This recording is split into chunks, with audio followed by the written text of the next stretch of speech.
안녕하세요. 오늘은 프란시스코 교종의 기뻐하고 즐거워하여라 3항에서 5항까지를 읽고 여러분들하고 이야기를 잠깐 나누겠습니다. 본문 내용 가운데 두 단락만 한번 뽑아봤어요. 성인들은 이미 하느님 계신 곳에 있지만 계속해서 우리와 사랑과 친교의 끈으로 이어져 있습니다.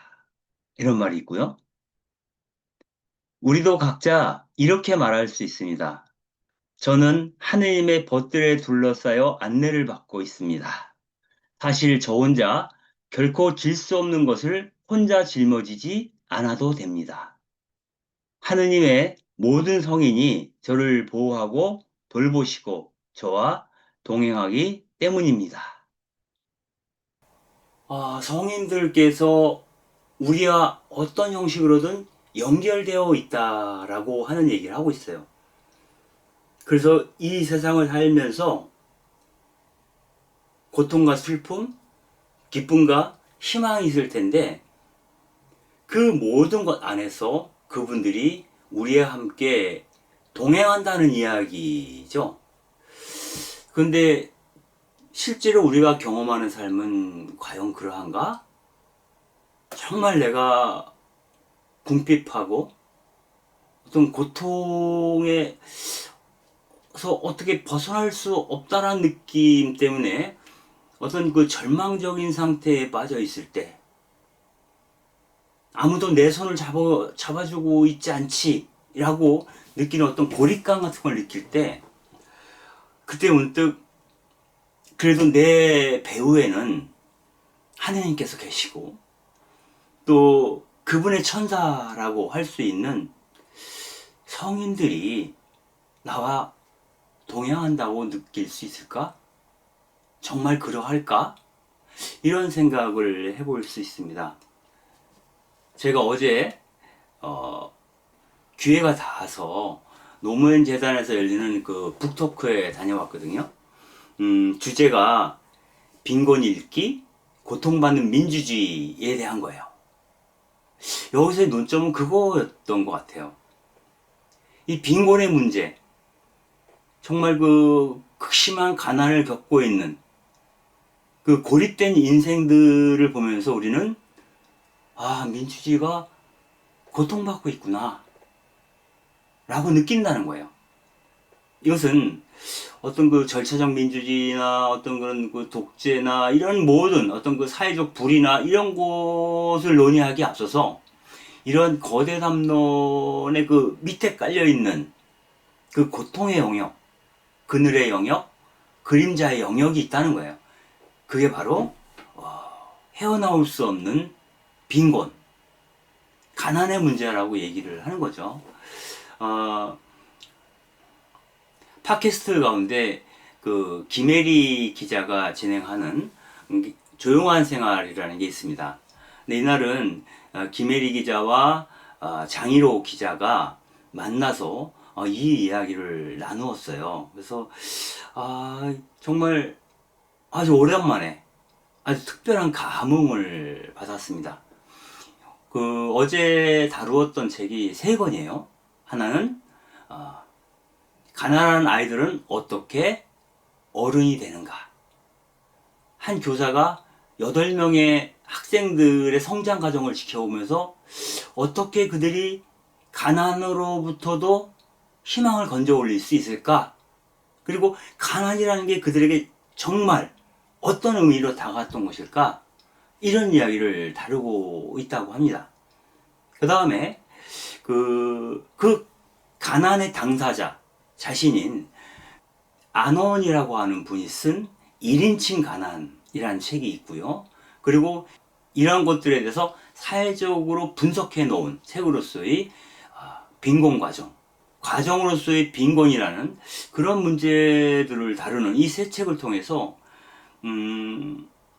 가난 문제에 대해서 한번 좀 깊이 한번 생각해 볼 수 있는 기회가 되었던 것 같아요. 이들이 말하고자 하는 건 결국은 가난에 관하여 얘기하고자 하는 건데 이런 얘기를 해요. 부유한 사람들, 이른바 그 중산층이라고 말할 수 있는 비교적 여유가 있는, 적어도 우리 사회 안에서 안정권에 들어가 있는 사람들, 그 사람들의 특징은 무언가 급할 때, 어려울 때, 곤란에 처할 때 전화할 곳이 있다는 거야. 그들의 친구 가운데에도 있고요. 그의 부모가 도와줄 수도 있고요. 또 그의 이웃들이 도와줄 수 있어요. 그래서 고만고만한 사람들끼리 서로에게 도움을 주고받으면서 서로의 삶을 버틸 수 있다는 거죠. 이런 것이 소위 말해서 중산층의 특징이라고 한다면, 가난한 사람들은 바로 그 모든 끈이 끊어진 상태를 얘기를 하는 거죠. 그래서 그 극점에 가게 되면 이른바 고독사를 하는 경우도 있죠.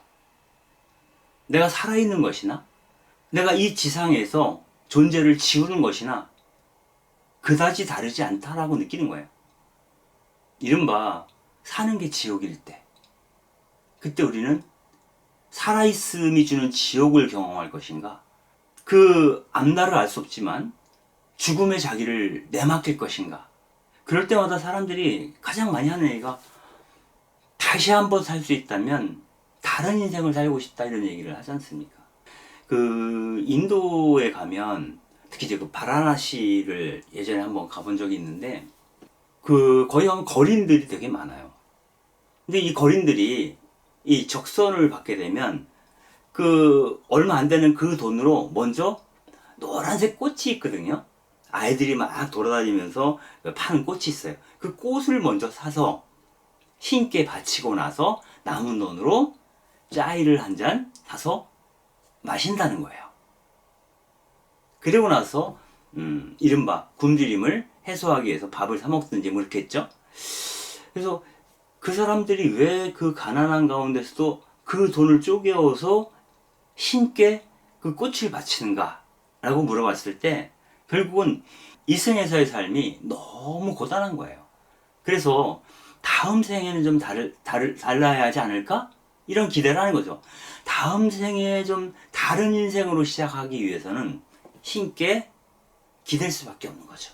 그래서 그 적은 돈을 쪼개서 신께 그 꽃을 바치는 거다 하는 얘기를 하는 거죠. 결국은 그 내 주변에서 내 부모가 내가 아는 사람들 가운데 내가 정말 그 빈곤의 극점에 있을 때 그들이 나를 도와줄 수 없다면 그 사회 체제가 그 사람들에게 공적으로 부조해야 되겠죠. 즉 재화의 공공성에 대해서 우리 교회에서 많이 얘기를 하지 않습니까? 그 재화의 공공성 차원에서 이들이 국가로부터 그런 역할을 기대할 수도 있겠죠. 근데 국가가 그런 역할을 하지 못할 때 그것은 우리가 바라는 그러한 의미의 어떤 사회가 아닐 수도 있겠죠. 그런데 여기서 한 가지 더 덧붙이고 있어요. 그건 뭐냐면, 그 많은 그 사람들이 그렇게 얘기한다는 거예요. 이른바 이제 복지국가, 혹은 지금 우리나라 같은 경우에도 복지적 차원을 확장시키고 있지 않습니까? 그래서 공적인 도움을 받을 수 있는 기회가 많이 늘어나고 있긴 한데, 사람들은 자기가 세금을 내서 그 세금으로 가난한 사람들을 도울 수 있다라고 생각을 하기 때문에 직접적으로 내가 가난한 이들을 돌보는 것은 당장의 내 책무가 아니다라고 느낀다는 거예요. 그래서 그들의 의식에서 가난한 사람들을 지어버리고 싶거나, 혹은 가난한 사람들이 지어진 채 내 삶을 살아갈 수 있게 된다는 거예요. 그러다 보면 그 가난에 대한 감각을 우리가 잃어버리게 되죠. 그 정작 그 가난한 사람들이 호소하는 이야기를 듣다 보면, 물론 그 사회복지사를 통해서 도움을 받을 수도 있어요. 하지만 더 중요한 것은 구체적인 개인과의 관계, 그 관계의 끈을 다시 회복하는 것이 그 사람의 삶을 지속할 수 있게 하는 더 큰 힘이 되는 경우가 많다는 거예요. 그래서 정말 어려울 때 관심을 가져주고 그의 손을 아주 구체적으로 잡아줄 수 있는 그 한 사람이 있는가, 그 한 사람이 있는가 없는가에 따라서 이 사람이 희망의 끈을 놓는가 놓지 않고 지속적인 삶을 영위하는가가 결정된다는 거죠. 어찌 보면 예수님은 그 절망에 빠져 있는 그 사람들이 잡을 수 있는 하나의 끈 같은 역할을 하지 않았을까?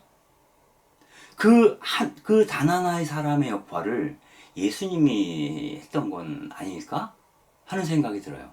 그러면 우리 그리스도인들의 책무도 뭐 나라에서 어떻게 해주고 이걸 떠나서 직접적으로 가난아이들을 대면하고 그들과 함께하고 연대하고 그들과 구체적으로 뭔가를 나눌 수 있으면 좋겠다, 이런 생각을 해볼 수가 있습니다. 이런 생각은 이반 일리치나 피터 모린 같은 사람들도 계속 이야기해 왔던 바이기도 해요. 즉 공적 부조나 국가의 기대기보다 1차적으로는 내 앞에 직면하고 있는 그 가난한 사람들을 우리가 직접 만져야 한다는 거예요. 그래서 그 사람들이 갖고 있는 슬픔과 절망과 무의미함과 그 수렁을 우리도 볼 수 있어야 하지 않을까?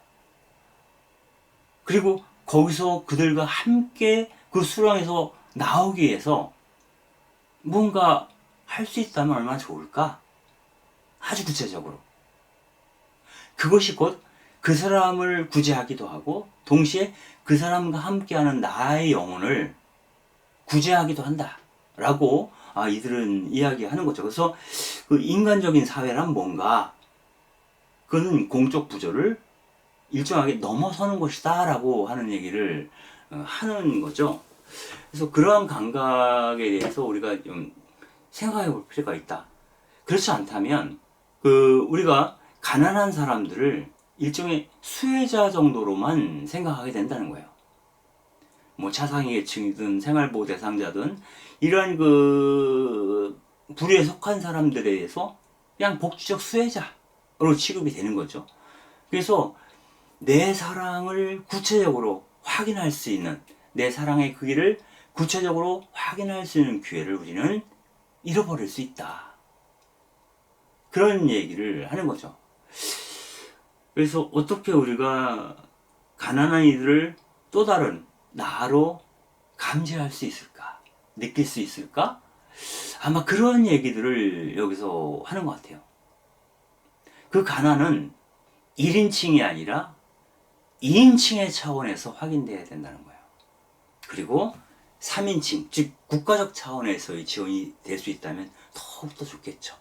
그래서 2인칭에 해당되는 너와 나와의 관계 안에서 또 우리 안에서 그들의 가난에 함께하고자 하는 사랑이 구체적으로 드러날 때 그 가운데에서 하느님은 현존하시는 것이 아닌가. 또 그렇게 하기 위해서 나서는 사람이 있다면 그 사람을 두고 우리는 하느님이 나의 배후에 있구나. 언제나. 그 성인이 나와 동행하고 있구나 라고 느끼는 것은 아닌가.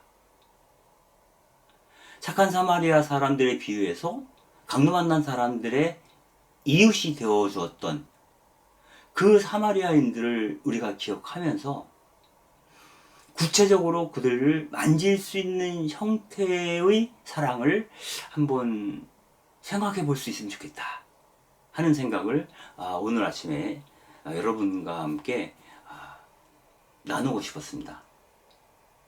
오늘 하루 좋은 시간 되시고 기회가 닿으시면 가난한 아이들은 어떻게 어른이 되는가, 또 1인칭 가난, 그리고 빈곤 과정이라고 하는 이 책 중에 한 권이라도 구해서 읽어보시면 좀 특별한 감각을 얻을 수 있지 않을까 하는 생각을 해봅니다. 그러면 다음 시간에 여러분들 다시 만나 뵙겠습니다. 감사합니다.